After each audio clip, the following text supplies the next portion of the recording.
Friends, மிதுன ராசிக்காரங்களுக்கு எப்படி இருக்கும் இந்த பரிமாற்றங்கள்?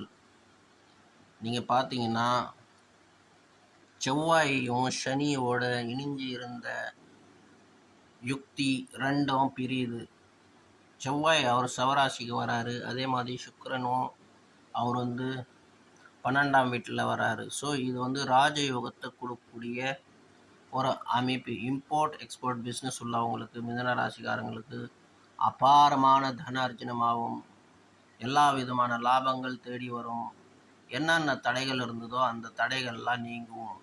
மிதுன ராசிக்காரங்கள் பார்த்தீங்கன்னா, சகல சௌபாகியங்களும் நெஞ்ச மாதிரி நடத்துவார்கள். காரணம், அவங்களோட லாபத்தை கொடுக்கக்கூடிய கிரகங்கள் வலிமை பெற்று எல்லா விதமான அஷ்டலட்சுமி யோகத்தை வீசுவார்கள். இது மூலியமாக அவங்களோட வாழ்க்கை வசந்தமாக மாறும். இதில் எந்த சந்தேகமும் கிடையாது. அதே மாதிரி சுக்கிரன் மூலியமாக அவங்களோட இல்லற வாழ்க்கையிலையும் வசந்தம் கூடும். எல்லா விதமான இன்பங்கள் மனைவி மூலியமாகவும், காதலிச்சிட்டு இருக்காங்கன்னா காதலிகள் மூலியமாக, லவ்வர்ஸ் மூலியமாக அவங்களுக்கு நிறைய நல்ல விஷயங்கள் நடக்கும். நேர்மையான காதலர்களை சொல்கிறேன். எல்லா விதமான சௌபாகியங்களும் அவங்களுக்கு கூடி வரும்.